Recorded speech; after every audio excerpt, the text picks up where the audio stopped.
Você já parou para pensar como a transformação da sua mentalidade financeira pode ser o diferencial para você alcançar os resultados e tudo aquilo que você sempre sonhou?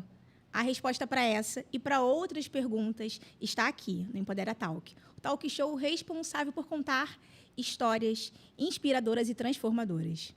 Eu sou a Tamires Neto, a mãe do Tomás, a esposa do George, a filha do Jorge, da Rosalita e irmã da Tati. E também sou mentora de empreendedoras, especialista em destrave emocional. Você que está assistindo, me faz um favor. Se você não se inscreveu no canal do Empodera, já se inscreve agora, já curte esse episódio e já compartilha ele com muita gente para que as histórias, as mensagens aqui contadas atinjam muitas e muitas pessoas. Estou aqui hoje para falar de um tema que muitos me pediram, que é sobre mentalidade financeira.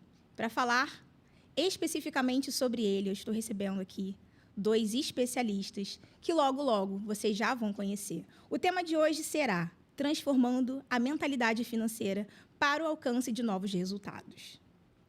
E teria que ser com vocês. Nosso primeiro convidado é ele, o marido da Helena e pai da Clarice.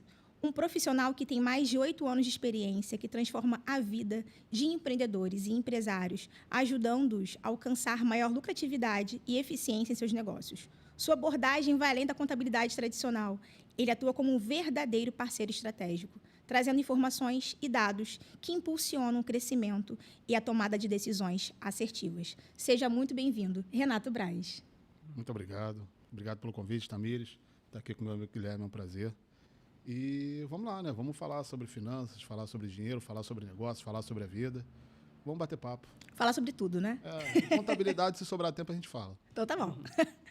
Ao lado do Renato, eu tenho ele, o esposo da Gabriele, alguém que vive para transformar o mercado financeiro com sua expertise e total dedicação. Ele ocupa o título de top 1 assessor da Sauro Investimentos, uma parceira da XP. E ele é referência em assessoria especializada e personalizada e transparente, com o modelo fee-based, alinha os interesses dos clientes, garantindo resultados que refletem confiança e excelência. Seja muito bem-vindo, Guilherme Miranda. Muito obrigado, Tamires. Assim como o Renato, é um prazer estar aqui. Espero agregar bastante também com vocês nesse bate-papo e vamos lá. Não tenho dúvida de que você e de que o Renato irão agregar bastante a esse assunto, que é falar de mentalidade financeira. E eu acho muito interessante a gente ter aqui um investidor e a gente ter um contador para falar sobre isso. Mas antes de a gente desenvolver esse assunto, eu quero saber como é que vocês chegaram até aqui. Começando com você, Renato. O que fez com que você tomasse a decisão de falar, eu vou trabalhar com isso? A contabilidade, na verdade, eu não falo que eu escolhi a contabilidade, ela me escolheu. Porque quando eu terminei o ensino médio, eu não tinha pretensão, minha cabeça era outra. É o ambiente que a gente vive, né? O ambiente de onde eu vim. Então, depois de um bom tempo já trabalhando no mercado de trabalho, eu comecei a sentir a necessidade de uma especialização, até mesmo no pensamento de futuro. Foi quando eu conheci minha esposa, que na época era minha namorada. Foi quando eu comecei a ter essa visão a mais de longo prazo. E eu estava precisando ali de uma direção, na verdade. Eu não estava convicto ainda do que eu queria fazer. Eu tinha minhas preferências e gostos, etc. Por recomendação de um profissional, que já era contador, ele me indicou. Então, eu comecei a faculdade assim, meio que despretensioso. Até então, eu achava que contador era para fazer conta. Era mais muito próximo da matemática. Eu achava isso também. Todo mundo pensa isso. E na maioria das vezes, se você pergunta, o que faz um contador? 10 entre 10 pessoas não sabem responder. Então, eu conheci a área mesmo depois que eu entrei. Que eu já estava trabalhando, foi como eu comecei a entender que, na verdade, ela é muito mais próxima do direito do que da matemática, porque tudo que a gente faz é com base na legislação. Então, comecei trabalhando no escritório, foi onde eu consegui mudar a minha visão, entender como funcionava o mercado, e foi o que me propiciou almejar empreender. Legal. Porque eu via um hiato que existia entre os escritórios tradicionais e os empresários. Porque os escritórios eles tendem a trabalhar somente no cumprimento das conformidades, fazer aquele feijão com arroz. Então, como eu percebi que havia esse espaço e eu não tinha liberdade na empresa que eu trabalhava, atuar dentro desse ramo com mais próximo do empresário, trazendo as informações que a gente tem, as técnicas contábeis, que são de demonstrativos financeiros, indicativos, que isso pode ser útil para ele na tomada de decisões. A gente consegue agregar valor, muito mais do que preço. Então, como eu não tinha essa liberdade de poder atuar dentro do escritório, eu nunca tive a arrogância de dizer que eles estavam errados, até porque o escritório funcionava há 60 anos e o meu ainda não tinha saído do papel. Mas foi quando, mesmo com certo temor, por sair debaixo do guarda-chuva de alguém, eu decidi empreender e, cara, eu sou apaixonado pelo que eu faço. Quando você vê a transformação que você consegue, você pega a empresa num determinado ponto. Porque o que eu sempre falo?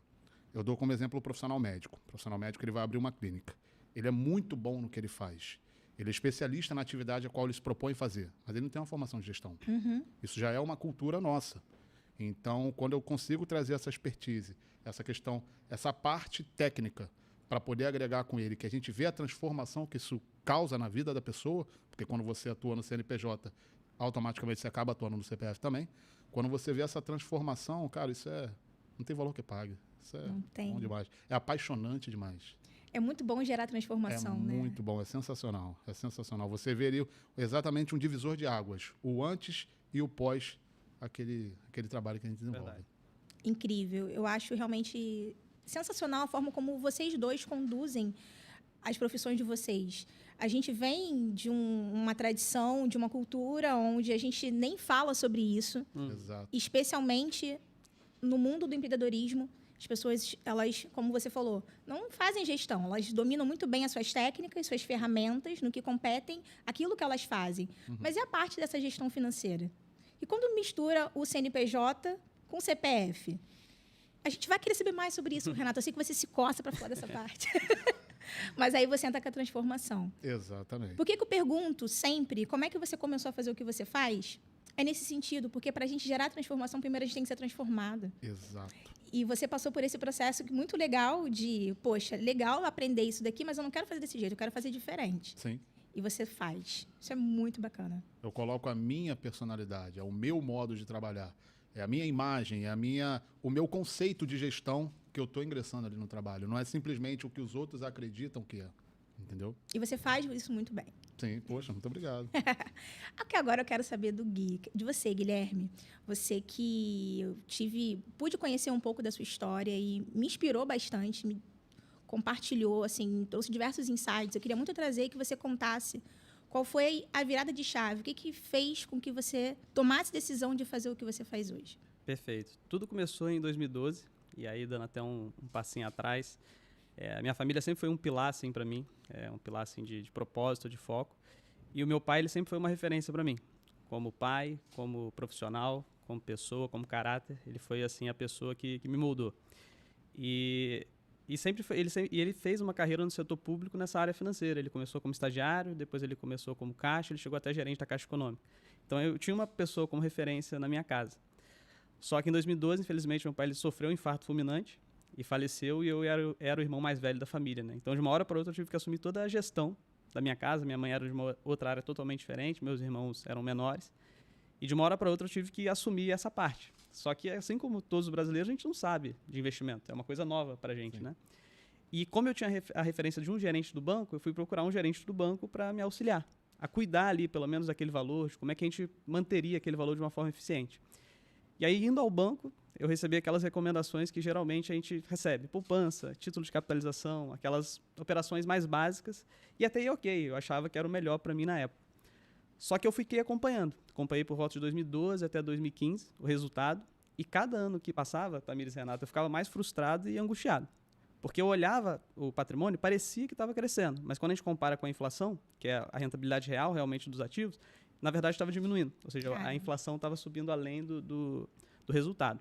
E aí girou uma chave na minha cabeça em 2015 de chamar minha mãe, chamar meus irmãos para conversar e falar, gente, olha, se continuar assim, tudo que a gente tem, que nosso pai lutou a vida toda para construir, vai virar pó. Porque basicamente o patrimônio está crescendo num ritmo bem menor do que a inflação. Aí eles viram que era um problema, que era realmente algo importante, e eu me coloquei à disposição para estudar sobre investimento. Então, eu estudei sobre investimento no Brasil, exterior, a parte tributária também, que é uma parte bem complexa aqui no Brasil, para fazer inicialmente a gestão do patrimônio da minha família, para não deixar de lapidar aquilo que meu pai construiu ali ao longo da vida dele. E, para minha surpresa, o resultado de 2015 a 2018, depois que eu assumi, foi o dobro ou triplo do resultado de 2012 a 2015. Caramba. Mesmo período, né? Mesmo período. Isso gerou uma chave na minha cabeça de que o investimento transforma, não só a sua vida financeira, mas os outros pilares. Transformou minha vida, transformou a vida da minha família, e hoje eu vejo a transformação também na vida dos meus clientes. E nessa trajetória, eu tinha um sonho de ser cientista também, e aí eu fiz mestrado em biotecnologia, tive uma carreira também nessa área e agora eu estou diretamente na carreira financeira. E gerando muita transformação, né, Guilherme? Eu tive a oportunidade de fazer uma sessão estratégica com o Guilherme. A gente se conhece, tá? De um grupo de networking, que é o Empresários S.A.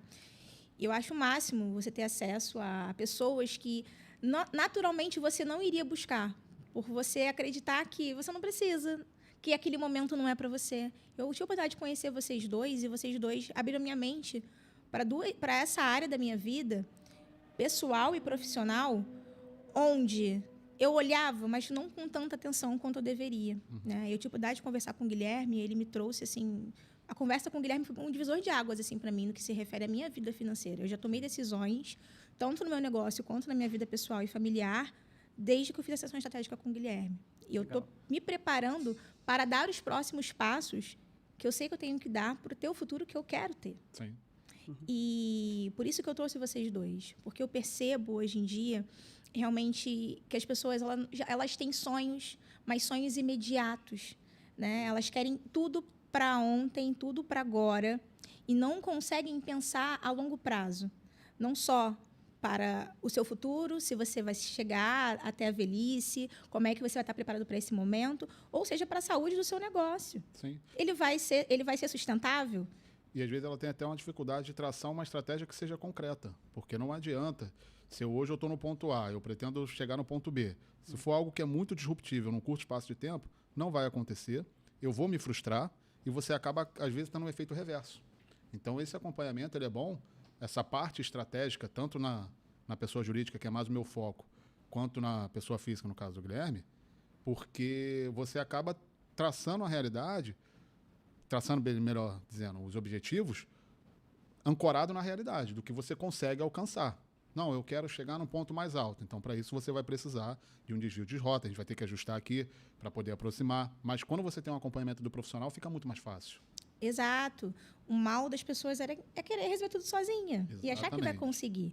E quando a gente se conecta com o outro e percebe de que, caramba, eu só vou conseguir se eu tiver ajuda, orientação, se eu aprender, é um grande passo.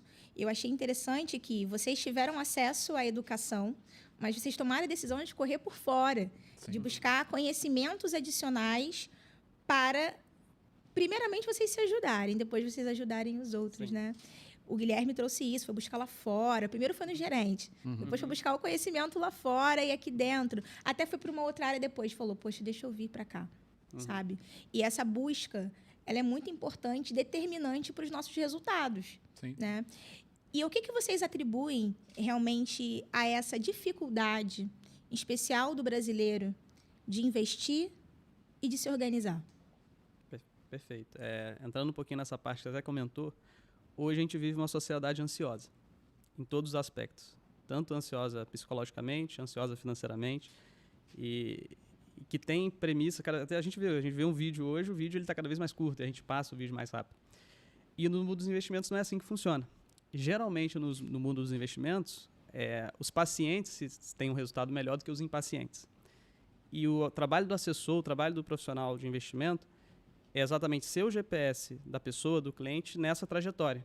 Entendendo ali que tem percalços no caminho, o mercado ele tem volatilidade, ele tem processo que ocorre ao longo do tempo, mas o assessor ele tem que ser um ponto exatamente de tirar um pouco essa ansiedade, tirar um pouco essa pressa de que a gente quer tudo para amanhã.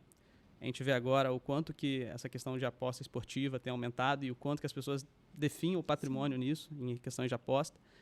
E investimento não é assim. Investimento é um projeto de médio e longo prazo, estruturado, que você,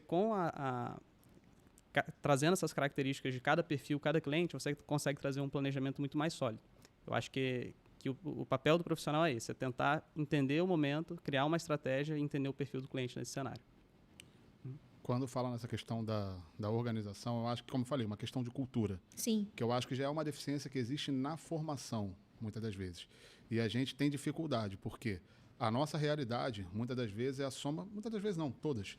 É a soma das experiências que a gente teve. Total. Então, se nós viemos oriundos de um ambiente que não tinha essa consequência, essa modalidade, esse modo de pensar, melhor dizendo. Então, às vezes é difícil para a gente ter um olhar diferente. Que eu costumo muito dizer que foi o que me ajudou a mudar a minha percepção, que eu sempre gosto de fazer análise de períodos específicos da vida. Então, é como se fosse uma linha do tempo. Eu dou um passo para trás e começo a analisar o que está acontecendo. Então, ali eu começo a ver, eu consigo ver de onde eu vim, para onde eu vou, o que eu pretendo fazer, quais os sonhos que eu pretendo conquistar. Para eu conquistar, o que eu preciso fazer, como que eu vou precisar atuar. No caso da minha empresa, eu quero avançar, eu quero evoluir, eu quero crescer. O que eu preciso fazer? Eu preciso aumentar as vendas, eu preciso de mais colaboradores. Só que à medida também que eu aumento as vendas, aumenta o custo. Porque eu sempre trago muito a importância de você ter uma gestão eficiente, porque quando você tem a sua empresa, você está empreendendo, você acaba às vezes trabalhando até mais do que se você trabalhasse para outra pessoa, mas ali você está empenhando tempo, que é o seu ativo mais precioso, é a única coisa que não volta. O dinheiro, se você perder, você recupera. A saúde, se você tiver numa condição ruim, você consegue recuperar, mas o tempo é algo que não volta. Então ali você deixa, às vezes, estar dedicando tempo para um projeto pessoal, para sua família, você está investindo no seu sonho. E como é que você consegue medir se o retorno desse sonho está sendo suficiente? Se os seus resultados estão sendo alinhados com a sua expectativa? Então, a gestão financeira, ela atua nesse ponto. É exatamente ela traduzir e trazer a realidade do que a sua empresa está acontecendo. Se o plano que você traçou está acontecendo conforme era estimado, então você precisa ter esses números de maneira sólida para que você possa projetar, para que você possa definir o seu futuro. Isso é muito legal. Acho que, de forma resumida, o que vocês dois trouxeram é sobre essa cultura. Exato. Que, em especial, o brasileiro não tem. Né? A gente não tem educação financeira na escola. A gente cresce olhando para como os nossos pais conduzem as finanças. Né? Então, Sim. eu não sei como é que foi a forma como você vislumbrou essa questão financeira na sua vida. O Guilherme viu o pai que trabalhava no banco e tal, e fez assim uma reserva. Eu, Tamires, particularmente, a minha realidade foi totalmente oposta. Eu tinha 2 espelhos em casa. O de um pai empreendedor que trabalhava para poupar e guardar, e tem meu pai até hoje, e a minha mãe que só gastava. Então, eu cresci com essas diferenças dentro da minha casa. O que gerou toda uma mudança na condução da minha vida financeira foi, assim como o Guilherme perdeu o pai dele, foi a morte da minha mãe. Quando minha mãe se foi, geralmente as pessoas, quando se vão, elas deixam algumas coisas para os filhos. Eu fiquei com muita coisa da minha mãe, que foram as dívidas. Mas não dívida com o banco, porque isso daí vai com a pessoa. Mas dívidas com pessoas. Sim. E eu me peguei diante de uma dívida gigantesca, que eu, como aqui fiquei, a única pessoa que fiquei para gerenciar isso, tive que cuidar. E eu passei mais de 1 ano cuidando de dívidas que não eram minhas, mas que eu herdei. E esse foi um divisor de águas no que se refere ao entendimento que eu tenho da vida financeira. Eu falei, caramba, eu não quero deixar para o meu filho... Tudo que minha mãe deixou para mim, eu tenho muito orgulho. Sim. Porque até isso foi aprendizado. Mas eu não quero deixar essa mesma responsabilidade para o meu filho, como a que minha mãe deixou para mim. De tomar conta de dívida. Eu quero que meu filho viva em abundância. Eu quero que ele fique confortável, que ele tenha bens. Mas eu não tive esse ensinamento. A cultura, né? O ambiente que eu cresci, como você mesmo citou no início, ele foi determinante. E resta a mim hoje ser a pessoa também que vai mudar esse padrão na minha família. Sim. Mas o que define, na verdade, a forma como a gente conduz ou deixa de conduzir essa parte, seja na sua vida ou no seu negócio? É a mentalidade. Sim. É a mentalidade financeira. E o que eu percebo é que o brasileiro, em especial, ele, na sua mentalidade, ele carrega um senso muito forte, que é um senso de escassez. E o que o senso de escassez ele não gera? O senso de escassez ele é regido por 3 aspectos, né? Que é a falta, que é a sobrevivência e que é a competitividade. Então, a pessoa que viveu num ambiente onde as coisas faltaram, ela sempre acha que o dinheiro vai faltar. E ele falta. Sim. A conta nunca fecha, você sempre fica no vermelho. E quando você tem essa mentalidade, eu sou um pouco cético quanto a essa questão de você atrai aquilo que você pensa, mas isso é muito fato, porque as suas atitudes elas vão ser moldadas pelo seu estado mental. Total. Se você tem essa mentalidade de escassez, você sempre vai olhar para as coisas com o medo de perder. Exato. Tem até uma parábola que eu ouvi uma vez, que numa cidade muito antiga, na época que tinham os anciões costumavam ficar na porta das cidades, aí chegava um forasteiro, como é que são as pessoas aqui? Aí ele falou, como é que eram as pessoas de onde você veio? As pessoas lá eram pessoas ruins, falavam mal o tempo todo, reclamavam. Ele falou, não, aqui as pessoas são da mesma forma. No dia seguinte veio um novo forasteiro, perguntou, como é que são as pessoas aqui? Ele falou, como é que eram as pessoas de onde você veio? Falou, não, onde eu vi as pessoas eram super alegres, as pessoas tinham comunhão, todos brincavam, buscavam, tinha um ambiente muito bom. Ele falou, aqui as pessoas são da mesma forma. Porque não adianta o que te dizem. A maneira como você vai enxergar o mundo é a maneira... Eu falo que a sua vida é um reflexo da sua mente. Total. Tal. Então, você vai externar aquilo que o seu coração está cheio. Você vai externar aquilo que você entende como certo. Então, quando você vem de um ambiente, é muito difícil você sair. Quando você já tem essa mentalidade de escassez, é muito difícil. Você tem que ter muita sabedoria para você conseguir administrar essa situação. E a soma de experiências da vida. Total. Porque, sempre falo também a questão do ambiente. As pessoas que estão ao seu entorno vão te ajudar ou a afundar ou a evoluir. Aí você escolhe o ambiente que você quer frequentar. Exato. Na verdade, tudo está em você. É você perceber que você tem realmente uma crença, um senso muito forte e escolher romper com isso, né? Então, por exemplo, eu estava falando sobre a falta, mas tem outros dois aspectos que regem esse senso de escassez, que é a competitividade e que é a sobrevivência. Na competitividade, o que acontece? Você fica correndo atrás do seu rabo o tempo todo, buscando resultado. Mas por mais que você cresça, por mais que você ganhe mais, você continua com a mesma questão financeira. O teu quadro não muda. Se você ganhar mais, você vai gastar mais. É a famosa corrida dos ratos. É a corrida dos ratos. E você fica correndo com uma ambição que não te leva ao resultado que, no fim das contas, você espera. E, por fim, é a sobrevivência. É quando você gera para você sobreviver, para você pagar a conta. E como é que a gente muda isso? A gente muda transformando essa mentalidade de escassez numa mentalidade de abundância, de prosperidade, de crescimento. Então, você tem que almejar aqui. Você vai ter dinheiro? Eu tenho. O que eu faço com ele? Você vai administrá-lo com sabedoria. Você não vai sobreviver, você vai viver. Você vai fazer as coisas que você tem que fazer ao mesmo tempo que você tem que saber não só guardar, mas investi-lo, sabe? Colocar em algo que vai te render o futuro que, de fato, você espera. Mas é uma construção. A gente vê que as pessoas têm essa mentalidade. Vamos colocar 90% dos brasileiros? Sim. E eu quero saber, Guilherme, de você. Quando você encontra uma pessoa que tem esse senso muito forte, o que você recomendaria para ela, de fato, conseguir deixar isso de lado e seguir as suas recomendações? Perfeito. Hoje, no nosso escritório, né, na Cero, a gente trabalha com 2 pilares principais, né? Que é a alocação por objetivo, ou seja, às vezes a pessoa não sabe o objetivo dela, e grande parte dos objetivos que a gente constrói, o pilar financeiro ele é essencial, seja para adquirir um bem, seja para aposentar. Então, o assessor ele vem para fazer esse diagnóstico mesmo, fala que é o médico das finanças. Legal. Porque a gente faz um diagnóstico para entender o que essa pessoa está sentindo ali na parte financeira para trazer uma solução viável. Então, por exemplo, tem investidor que o sonho dele é casar, tem investidor que o sonho dele é ter um carro, ter uma liberdade financeira. Então, eu sempre falo que cada carteira é única, porque cada pessoa também é única em relação aos seus objetivos. E o trabalho de um bom assessor é exatamente entender isso de maneira personalizada e estruturar uma carteira. E o segundo pilar que a gente tem, que é o modelo que a gente trabalha, que hoje é o modelo Fee-Based, que é o modelo padrão ouro, traz esse alinhamento completo de interesse, porque a gente não tem aquele viés de comissionamento. Eu até faço uma analogia, que é, imagina se tivesse 2 médicos, você pudesse escolher um médico que ele cobra por consulta e o outro que não cobra por consulta, mas recebe por indicação de medicamento. Qual o problema? Fica enviesado a indicação dos medicamentos que você não precisa. Então, hoje o nosso modelo traz essa parceria, esse alinhamento. Então, hoje o que a gente faz para trazer essa premissa, Tamires, é entender os objetivos de forma bem aprofundada e uma alocação clara e sem conflito de interesse com esse modelo. Isso é muito interessante, né? Quando eu conversei com o Guilherme, eu falei assim, no final, mas o que você ganha? Porque, no fim das contas, é o serviço, sabe? E o que você falou sobre sonho é muito interessante. Eu me lembrei de um filme que eu adoro assistir de vez em quando, passa na televisão, que é Sim, Senhor. E é de um gerente de banco que ele, quando resolve dizer sim para a vida, ele fala sim para todas as pessoas. E ele trabalha concedendo empréstimos. E as pessoas pedem os empréstimos para diversos sonhos. Tem a pessoa que quer fazer bolo personalizado, o cara que quer comprar uma moto, lembrei de você, Renato, que gosta de andar de moto, né? E são sonhos são sonhos, né? Não resta a gente julgar, resta a gente ajudar e direcionar a pessoa para ela fazer aquilo ali acontecer. E o seu trabalho, ele proporciona isso, essa realização.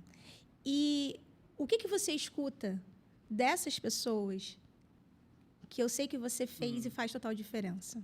Esse é um dos pontos que eu acho que é o combustível, né? Que é mais gratificante, porque o impacto na vida financeira, ele transcende a parte financeira. Você vê, às vezes, um pai ter mais tempo com o filho, porque ele tem um equilíbrio financeiro. Você vê uma mãe mais tranquila, porque, às vezes, vai conseguir realizar um sonho da família. Então, quando eu vejo os meus clientes, quando eles iniciam, só deles terem essa tranquilidade, essa paz de que o futuro está sendo planejado e que estão conseguindo aproveitar o presente também, e o dinheiro é isso, é equilíbrio. Eu falo que você não pode nunca ser um escravo do dinheiro e nunca colocar ele também no pedestal, porque senão ele controla a sua vida. Você tem que colocar ele no lugar dele, que é o local que ele está ali para cumprir seus sonhos, cumprir seus propósitos, mas também você não pode deixar ele renegado. Então, o que mais assim me motiva é ver exatamente o quanto que o trabalho de uma assessoria bem feita, de esse acompanhamento bem feito, faz com que as pessoas transformem a vida delas em várias áreas, seja na parte financeira, seja em outras. E tem alguns feedbacks assim que eu guardo assim desde pessoas que iniciaram a pessoas que já tinham um patrimônio, mas o quanto isso impacta, principalmente a vida e a família, que são dois pilares assim que eu carrego também comigo.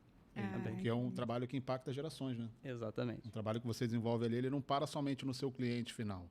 Você conseguindo desenvolver algo, construindo um patrimônio, construindo um ecossistema na família dele, você acaba mudando a realidade de gerações, filho, neto, bisneto e assim diante, né? Exatamente. E você também muda isso, né, Renato? Você muda toda uma dinâmica. Você pega um empreendimento e transforma numa empresa. Exato. Você ajuda a mudar a mentalidade de uma empreendedora, de um empreendedor e transformá-lo no empresário. Como é que você faz isso e como é que você se sente ao gerar essa mudança? Assim, a mudança você vê que é o que a gente está falando, a questão da transformação que você causa. Porque eu sempre falo que nas empresas, elas necessitam de ter pelo menos 2 fundos. Um de emergência e um de oportunidade. Porque o mercado você nunca sabe o que esperar. A empresa ela pode estar muito bem agora, pode passar 3, 4 meses, pode vir uma nova pandemia e acabar com o resultado. Então, assim, eu entendo que eu atuo mais numa questão exatamente da prevenção. É te dar mais tranquilidade para você dormir na hora de botar a cabeça no travesseiro, na hora de descansar, saber que a sua empresa está rodando, o seu sonho está acontecendo, o futuro da sua família e de outras famílias estão sendo construídas. Porque quando você atua ali com o CNPJ, embora não tenha uma personalidade diferente quando você trabalha diretamente com a pessoa, você está atuando no CNPJ, embora lide com os sócios. Você acaba influenciando muitas outras famílias que estão debaixo desse guarda-chuva. Então, quando você consegue fazer essa transformação, porque muitos dos casos que acontecem, o cliente, a gente trabalha, o brasileiro ele tem a cultura de trabalhar muito no tá pagando as contas, está tudo certo. Estou vendendo, estou conseguindo pagar, está entrando dinheiro no meu bolso, mas será que é o suficiente? Será que você não está deixando dinheiro na mesa? Então, quando você consegue fazer toda essa estruturação, organizar todo o sistema financeiro dele e trazer dados, você vê ali como é que a pessoa tem percepção que ela entende. Caramba, eu não sabia que isso estava acontecendo na minha empresa. Olha, eu peguei um caso recente agora de uma empresa que o financeiro dela estava com dificuldade de demonstrar para os sócios o que estava acontecendo na realidade, foi quando eles me chamaram, que a gente começou a fazer um trabalho, fizemos uma revisão nos últimos 30 meses, e a soma de pequenos valores ao longo do tempo, a gente conseguiu encontrar um déficit de quase R$80 mil. Caramba! Isso é um valor muito considerável. E, assim, foi constatado, não era má fé de ninguém, realmente a falta de você ter a expertise necessária. Sim. Você ter um olhar mais atento, você fazer as verificações que são necessárias, porque a gestão financeira ela consiste em 3 pilares: registro, conferência e análise. Você tem que trabalhar em cima disso o tempo todo. E você tem que definir períodos para você conseguir fazer essas análises. Você tem que entender. Você traça a meta maior, mas você traça pequenas metas que têm que ser acompanhadas de perto. E quando você vê a transformação que a empresa passa depois que você desenvolve esse trabalho, que você vê que ela começa a funcionar de maneira mais saudável, você começa a ter mais previsibilidade do que vai acontecer analisando a série histórica, isso é impagável. É muito legal isso, né? É muito bacana. E eu enxergo isso como um grande processo. Eu sou a pessoa que sempre falo isso. É um processo. Mas é um processo mesmo de construção, de mudança. E quando você traz, você muda toda uma dinâmica ali interna. Mas quando você acaba vendo esses resultados, você fala, caramba, consegui. Mas tem que ter uma continuidade. Sim. Não é só começar. Verdade. É continuar. E muitas pessoas acabam parando no meio do caminho. Existe esse tipo de pessoa, Guilherme, que vai lá e quer tirar um investimento para poder fazer alguma outra coisa? Existe. Existe esse tipo de pessoa. E existe também o tipo de pessoa que quer começar num patamar que talvez não seja ideal de começar. E vou dar um exemplo. Todo investidor, toda pessoa que quer começar a investir, ela tem 2 objetivos. Primeiro, a reserva de emergência e depois a carteira para aposentadoria. Geralmente são esses 2 os principais. E, geralmente, a fase de reserva de emergência é uma fase chata, porque você tem que acumular dinheiro, geralmente num ativo ali de liquidez, que o rendimento não é muito alto, mas ele vai ser o pilar da sua carteira para você conseguir aposentar, porque emergência vai acontecer com todo mundo em vários momentos. Sim. E essa fase é uma fase que eu sempre falo para o investidor que ela é o pilar principal, porque se você constrói uma carteira sem esse alicerce da sua reserva, no primeiro problema que você tiver, você vai resgatar os seus ativos de longo prazo para curto prazo. E quando você faz isso, geralmente você tem um deságio, uma perda muito grande. Você paga um pênalti muito grande. Então, ter a reserva é algo que consegue te proteger muito desse cenário, de você conseguir trazer a sua estratégia de forma mais sólida e não querer antecipar. Uhum. E vai trazer para você um outro ponto, o hábito de poupar. Porque é nessa etapa que você vê se você... Opa, meu orçamento, e aí entra parte do Renato também, de entender se o orçamento está saudável. Porque se você está conseguindo poupar, seja 10%, 15%, 20% todo mês, você vê que as suas contas ali do mês estão saudáveis. Agora, quando você, por exemplo, consegue poupar um mês, depois você tem 5 que você não consegue poupar, talvez tenha algo que você tenha que entender ali nesse ponto, né? Então, acho que essa premissa de ter esse degrau da reserva primeiro, consolidar esse hábito e depois você trazer outros investimentos para a carteira, são pilares assim, importantes para o início do investidor também. Demais, demais. Tem uma coisa que o Renato sempre fala, que eu acho muito interessante quando eu vejo seus pitches, qual o ponto de equilíbrio do seu negócio? E aí o Guilherme foi falando e me trouxe essa ideia do ponto de equilíbrio, né? Que precisa existir até para esse ponto aqui. É como se primeiro precisasse dessa parte para depois chegar ali. É como se fosse uma esteira, né? Você entra com a organização, entendeu o que está acontecendo, planejando o que você vai fazer para que essa reserva, a reserva que eu acabei mencionando, ela tem que estar alocada em algum lugar. Onde ela vai estar alocada? Aí entra o assessor de investimentos, que ele vai te dar a melhor direção. Porque ele vai trazer para a sua empresa o melhor tipo de receita que existe, que é a receita financeira. Porque ela não gera custo, ela não gera energia, ela não gera demanda, é simplesmente o dinheiro trabalhando pelo dinheiro. E quando você entra na questão da gestão financeira, por que eu sempre acho muito importante você atuar com um contador? Porque não é somente o controle que você faz das finanças, são os outros caminhos que você pode ter. Como eu sempre utilizo a questão do planejamento tributário. Porque você tem hoje 3 regimes de tributação, basicamente, que é o Simples Nacional, lucro presumido e lucro real. Só que não é uma regra geral. O tamanho da sua empresa vai ser mais vantagem esse regime, porque existem benefícios específicos para cada tipo de atividade. Então, quando você faz um planejamento tributário, que você entende a atividade que você exerce, o tipo de produto que você vende, o tipo de serviço que você vende, existem caminhos para você buscar uma elisão fiscal, que nada mais é do que um artifício jurídico que o fisco concede para que você consiga uma redução tributária. Eu já peguei um caso, por exemplo, vou trazer aqui o exemplo de um representante comercial. O representante comercial hoje que tributa pelo Simples Nacional, o Simples Nacional é dividido em 5 faixas. Ele tributa pelo anexo 5. Só que ele é uma das atividades que está sujeita ao fator R. O que é o fator R? O fator R é um incentivo que o governo dá para você aumentar a empregabilidade. Porque quando a sua folha de pagamento ela representa 28% ou mais do seu faturamento, você consegue ativar o fator R e sair do anexo 5, que é o original, para o anexo 3. Legal. Você sai de uma faixa de tributação de 15,5% inicial para começar com 5%.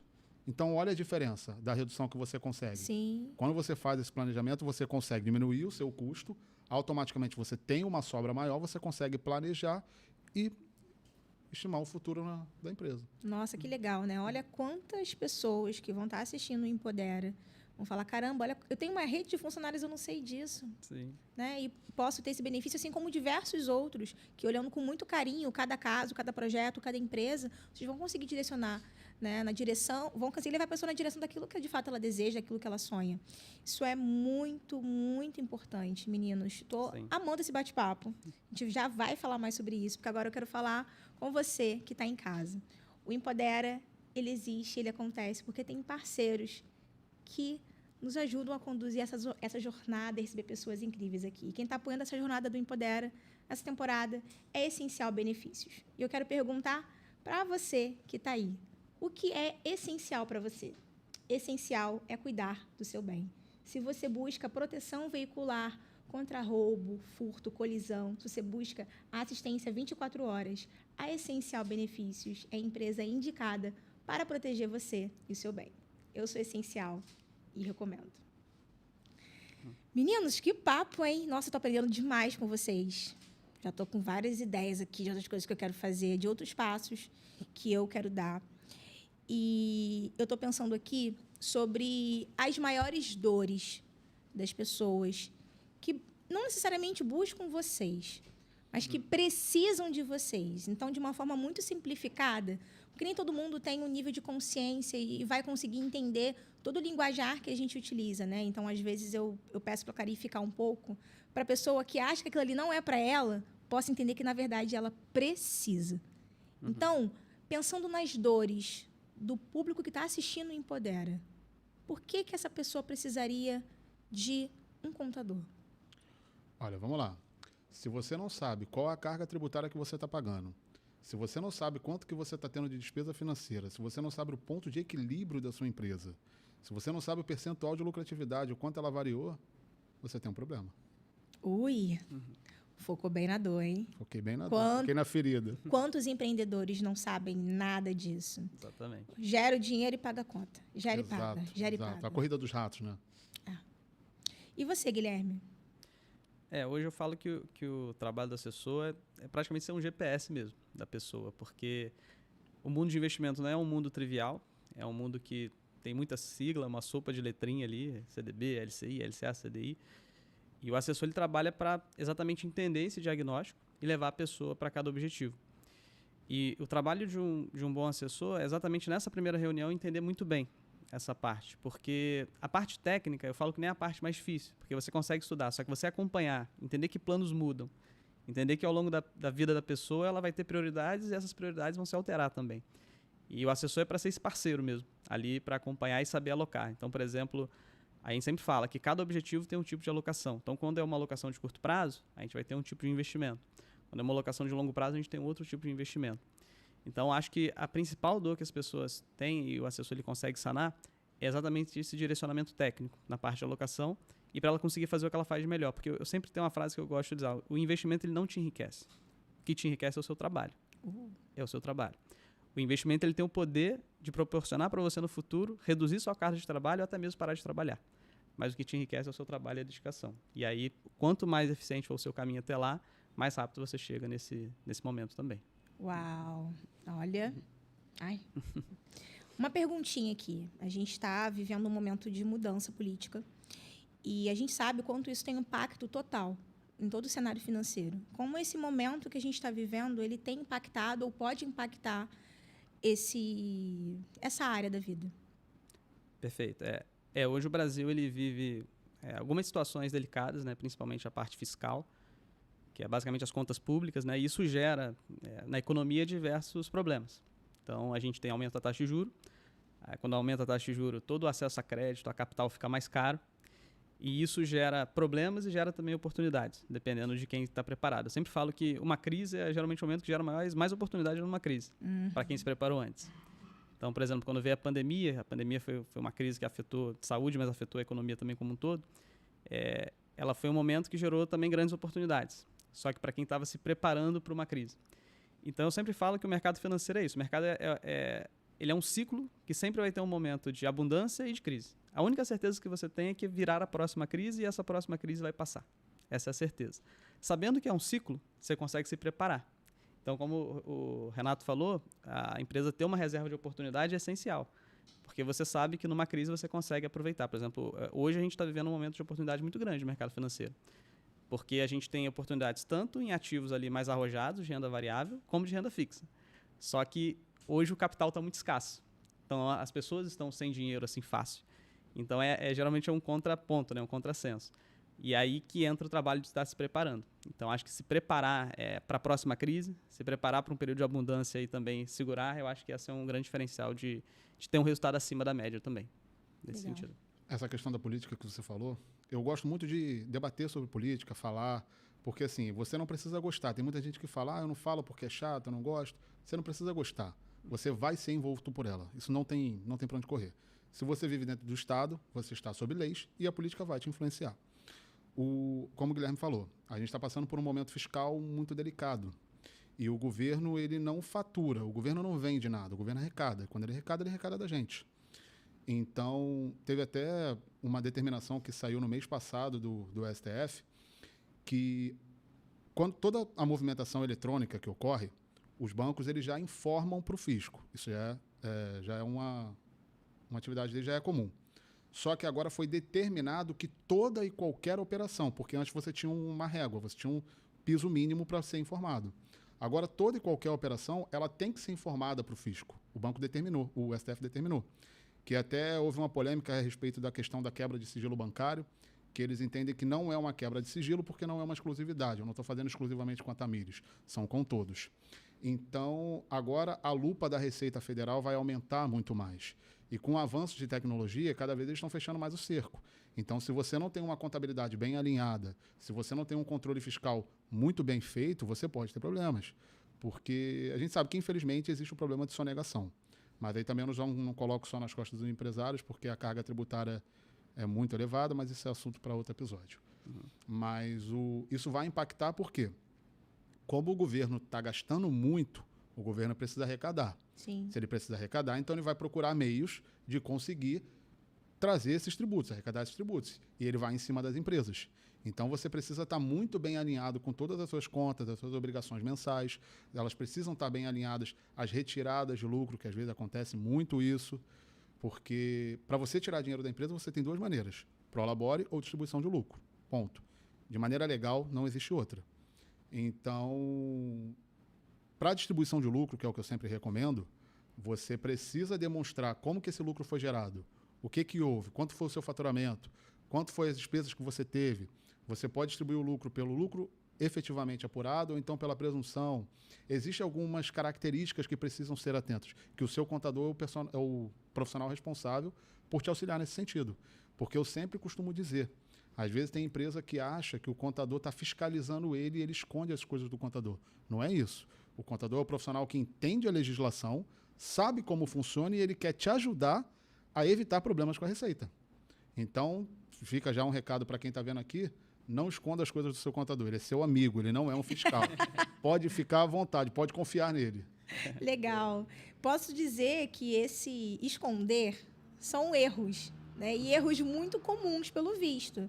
A maioria, então, deve pensar isso, né? Deixa eu esconder no meu computador aqui, porque ele não pode saber que eu peguei, meu Deus, mas então coisa aqui não. Uma coisa que eu pego que é muito comum, muito comum. Eu entro em contato, quanto que foi seu faturamento? A gente precisa apresentar para a tributação.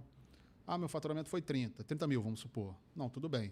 Aí, quando eu puxo as notas fiscais dele, ele comprou 60 mil. Quando eu puxo a movimentação bancária dele, ele recebeu na conta 100 mil. Em teoria, todo o valor que entra na conta da empresa é oriundo de receita. Como que eu vendi 30 e recebi 100? Então, assim... Alguma coisa de errada não está certa. Exatamente. A conta não está fechando. Pode acontecer num período determinado, ou um empréstimo, um aporte que foi feito, uma dívida antiga que foi recebida agora, mas se acontecer 6, 8 meses seguidos, assim como eu estou vendo, a Receita Federal também está vendo. Eu não vou penalizar ele pela situação, a Receita Federal vai. Então, é essencial que ele tenha essa clareza e essa honestidade do que está acontecendo, para que o contador possa orientar ele o melhor caminho de evitar problemas. Legal. Legal. E quais são os erros mais comuns dos seus clientes, Guilherme? Olha, os erros assim, que eu mais acompanho é geralmente o cliente querer começar sem ter uma reserva de emergência, sem criar o hábito de poupar, que é o primeiro ponto. E aí acontece qualquer problema, ele quer resgatar ou tem um vencimento mais longo, sofre um deságio muito grande. Não entender o seu perfil de investidor, isso acontece muito. Isso é porque, eu sempre falo, a sua carteira é única, porque os seus objetivos são únicos. Então, às vezes, a pessoa ela modula, por exemplo, poxa, o meu tio investiu em tal ativo e se deu muito bem. Mas qual foi o momento, qual a estratégia, qual o perfil do seu tio em relação a você? Então, por exemplo, hoje a gente vive um boom em relação a criptoativos, criptomoedas, que estão subindo muito nesse momento. Mas será que é o melhor momento para alocar agora, né, no topo histórico? Que a gente fala? É o melhor momento? Então, depende de cada perfil. E aproveita para a consultoria aqui, né? Exatamente. Pô, vocês não entenderam não o que eu estou fazendo aqui, gente? Aqui, ó. Tá só anotando aí no... Esse é um dos pontos, que a pessoa ela modula por o que acontece. E no mercado é muito isso, né? Resultados passados não são garantia de retorno futuro. Então, você tem que entender muito bem o momento atual e pensar para o futuro, para a sua estratégia futura. E não é porque deu certo com alguém, 2 anos, 3 anos atrás, que vai dar certo agora. Então, acho que esses são os principais erros. Querer começar sem criar esse hábito de poupar e sem ter uma reserva inicial. E também querer espelhar algo que deu certo para uma pessoa.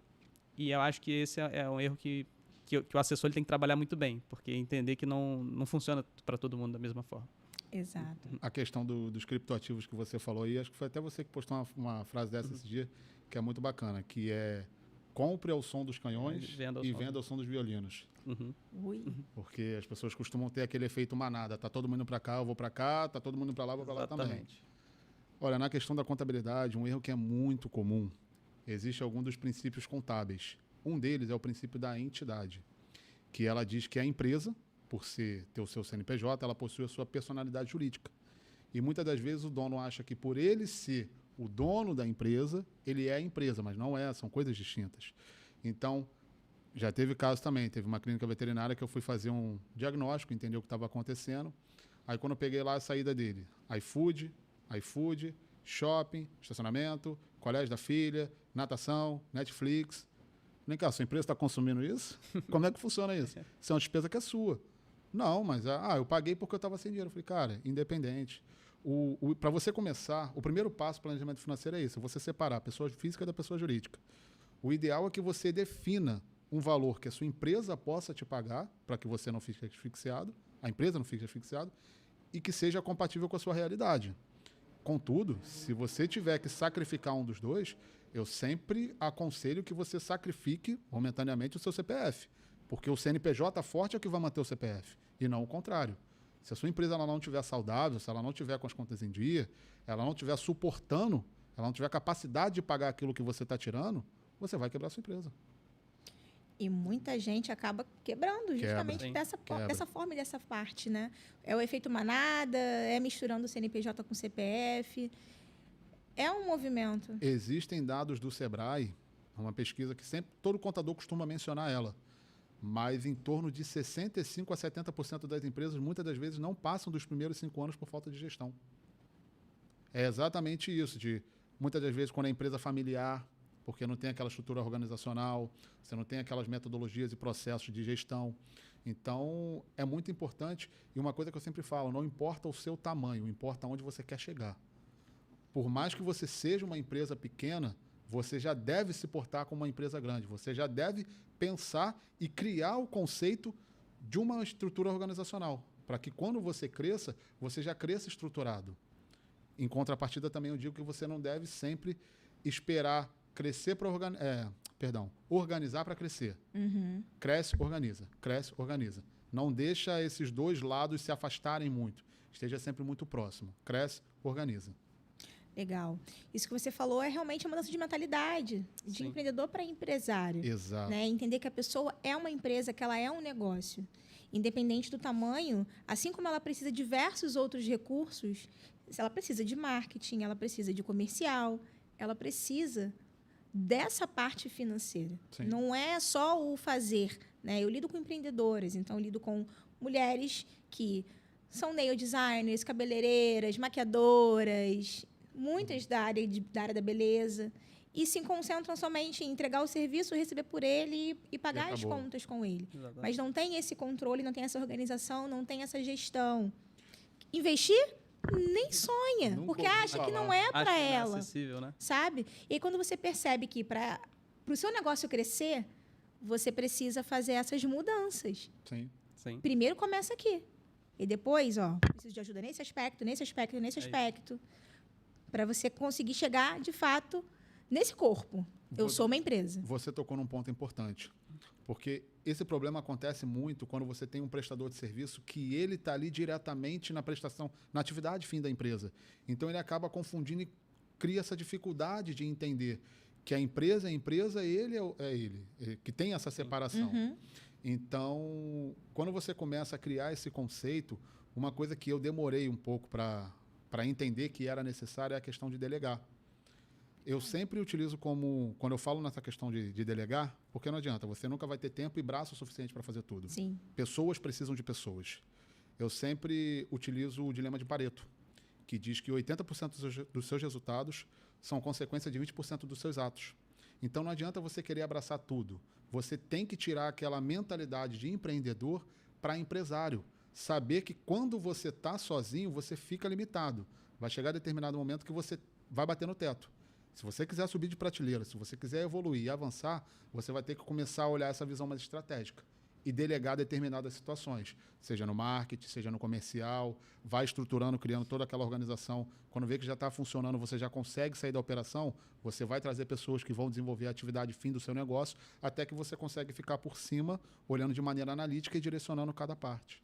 Acho legal você trazer isso, porque mostra que até o contador também tem dores. Sim, e tem nós temos desafios. também, exatamente. Né? E eu quero saber de você, Guilherme, quais são os seus desafios hoje? Então, e até pegando esse gancho do Renato na parte de delegar, é legal porque o que realmente são 3 pilares, né, que fazem ali a pessoa geralmente ter sucesso em investimento. E o pilar principal é o tempo. Então, quanto antes você começa esse planejamento, de forma mais eficiente e num tamanho ali que a pessoa imagina, ela consegue chegar nesse objetivo. Depois é o aporte, ou seja, o quanto essa disciplina de poupar, e depois a rentabilidade. E pensa comigo, geralmente o que faz a pessoa aumentar o aporte é o crescimento profissional dela. Porque ela vai aumentar a receita, ela aumentando a receita, ela consegue aportar mais. Né? Então, quando ela delega para um assessor a parte de investimento, ela libera um tempo para ela crescer profissionalmente. E esse crescimento profissional aumenta a renda. Então, por exemplo, é algo que otimiza muito essa parte de delegar. E a pergunta que você fez, Tamires? Sobre os desafios que você enfrenta, né? Porque ele falou sobre esse processo dos empresários, dos empreendedores de delegar, né? Só que nós também somos CNPJs e CPFs. Sim. E ele apresentou um desafio dele que é delegar. Ele aprendeu a fazer isso. Ele percebeu que é importante. Assim como ele orienta, ele também faz. Sim. E quais são os desafios que você enfrenta hoje com o seu negócio? Hoje eu acho que eu sempre brinco que o trabalho do assessor, ele é muito mais transparecer confiança, porque a pessoa está cuidando do dinheiro da vida da pessoa. É uma intimidade, né? Uma informação muito sensível. Exatamente. E às vezes é o valor que ela tem na vida toda. Exato. Por exemplo, ela juntou aquilo ali ao longo da vida toda. Então, além de ser uma pessoa que tem uma capacidade técnica de alocar, você tem que transparecer uma confiança muito grande para essa pessoa. E eu acho que hoje o desafio do assessor é passar isso de uma forma humana para as pessoas. Sim. Porque quanto mais você é humano, mais a pessoa se relaciona e identifica com você. Então, isso hoje é o que eu tenho mais trabalhado, tirar aquela linguagem do financeiro, tirar aquela linguagem extremamente técnica, para passar, eu estou aqui, eu sou um parceiro seu de alocação, e a gente está junto para chegar nessa jornada, seja daqui a 10, 15, 20 anos. Vai ter dificuldade ao longo do caminho, mas a gente está como uma parceria junto aqui. Então, acho que é isso, é trazer esse lado humano e essa confiança que é o principal que eu tenho focado hoje. Incrível. Realmente, é humanizar o processo. Exato. É super necessário isso para que as pessoas entendam o que é para elas. Porque senão fica uma coisa muito distante. Gente, o papo tá muito bom, mas a gente tá caminhando pro final. Poxa, passa tão rápido. Passa muito rápido. Agora que eu tava ficando à vontade aqui, já abri a blusa. É melhor parar então. Toma aguinha, come o lanchinho, a gente vai tomar o champanhe daqui a pouco. Mas acho legal a gente entrar nessa parte de identificação e de humanização, porque nesse momento agora vocês vão falar sobre o que está vindo por aí. Então eu quero saber quais são os próximos passos de Guilherme, os próximos passos de Renato. O que está vindo pela frente? Quem quer começar? Boa. Então, até lançando aqui em primeira mão, eu e Renato... Peraí, bota a vinheta de suspense aí, por favor. Rufem os tambores. Então, eu e Renato, a gente tá iniciando um projeto muito interessante da parte de planejamento financeiro, educação financeira e investimento em conjunto. Legal. Dando acessibilidade assim, para um público que geralmente não tem acesso, assim como eu não tive na época. E eu acho que vai ser um projeto muito interessante. Sim. Vai agregar valor assim, de uma forma... juntando áreas, né, que tem uma sinergia muito grande. Não vou dar muito spoiler aqui, mas em breve a gente terá informações bem legais sobre esse projeto. Que a gente vai atuar bastante nessa área de educação mesmo, né, como você falou. É direcionar. E é uma coisa que eu aprendi com a vida. A educação transforma. A educação te transforma. Exatamente. Se você quer ser uma pessoa diferente, se você quer ser uma pessoa melhor, você tem que buscar informação, conhecimento, consumir o máximo de coisas que vão te engrandecer, porque a mente, depois que ela se expande, ela nunca volta para o mesmo ponto. Verdade. Então, você sempre tem que buscar evoluir, buscar crescer. Até como um recado final aqui, já costumo... Já está adiantando, né? Porque esse era o próximo passo. Olha para a câmera e deixa o seu recado. Já pode começar, então. Olha para essa câmera e deixa o seu recado. Uma questão pessoal, como eu falei, eu trouxe aqui essa minha questão de delegar. Mas algo que eu acho que pode te ajudar.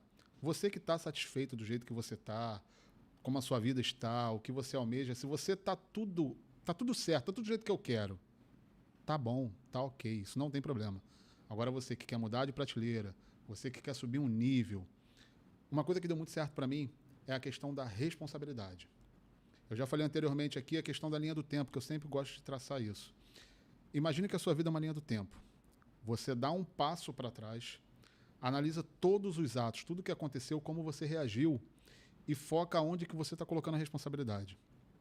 Porque muitas das vezes o que te trava é a falta de assumir aonde você pode resolver. Porque quando a responsabilidade é de terceiros, não tem o que fazer, já saiu da minha mão. Então, se você quer subir o seu nível, se você quer evoluir, se você quer ir além, foca onde você está colocando a responsabilidade. Que aula.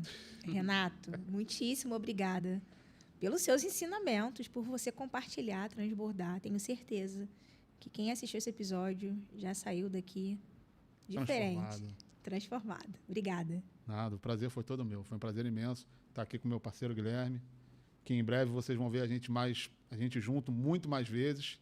E, sim, recepção sensacional, ambiente, o podcast 100%. Muito obrigado, Tamires. Foi um prazer imenso estar aqui hoje. Obrigada. E agora, Guilherme, chegou o seu momento de você olhar para a câmera e deixar o seu recado, a sua mensagem sobre o que você quiser para quem está te assistindo. Perfeito. Então, mais uma vez, te agradecer, Tamires, pela oportunidade, pelo convite. E eu tenho uma frase que eu gosto de usar muito, que é sem pressa e sem pausa. Então, eu acho que hoje, qualquer projeto que você tenha, seja financeiro, seja pessoal, seja profissional, você ter um foco, entender que cada pessoa tem o seu momento, tem a sua velocidade, isso vai trazer uma tranquilidade muito grande para você. E eu, como assessor de investimentos, eu estou aqui para isso, para entender o seu projeto, entender seus sonhos, seus objetivos e criar uma carteira que é sua. Uma carteira que não vai ser igual do seu pai, do seu amigo, do seu vizinho. E trazendo essa personalização, a gente consegue trazer esse alinhamento e a chegada aos objetivos. Queria deixar só um agradecimento aqui também para minha família, para minha esposa, que a gente vai completar 3 anos de casado na semana que vem. Então, um beijo para você, te amo. E mais uma vez agradecer por tudo, Tamires, pela oportunidade. Nada, obrigada, Guilherme, por ter topado o desafio, que é um desafio, né? Vir para cá, falar sobre esse assunto, falar sobre si. Achei linda a sua mensagem final para sua esposa. Parabéns para vocês, que essa união, enfim, dura a vida toda. Obrigado. Obrigada. Deixa eu só aproveitar esse gancho aí, que se eu não fizer, eu vou dormir na casinha do cachorro. Helena, meu amor, te amo, você é a dona do meu coração. Ai, que lindo, gente. Eu vou ter que fazer um também. Tem que fazer também. Jorge, amor, te amo. Beijo. Gente, incrível. Obrigada mais uma vez. E obrigada a você que ficou até aí assistindo o último episódio da 2ª temporada do Empodera Talk. O que eu posso dizer para você é, vem muito mais pela frente. 3ª temporada confirmada. Então, a gente se vê em breve. Até o próximo episódio. Tchau, tchau.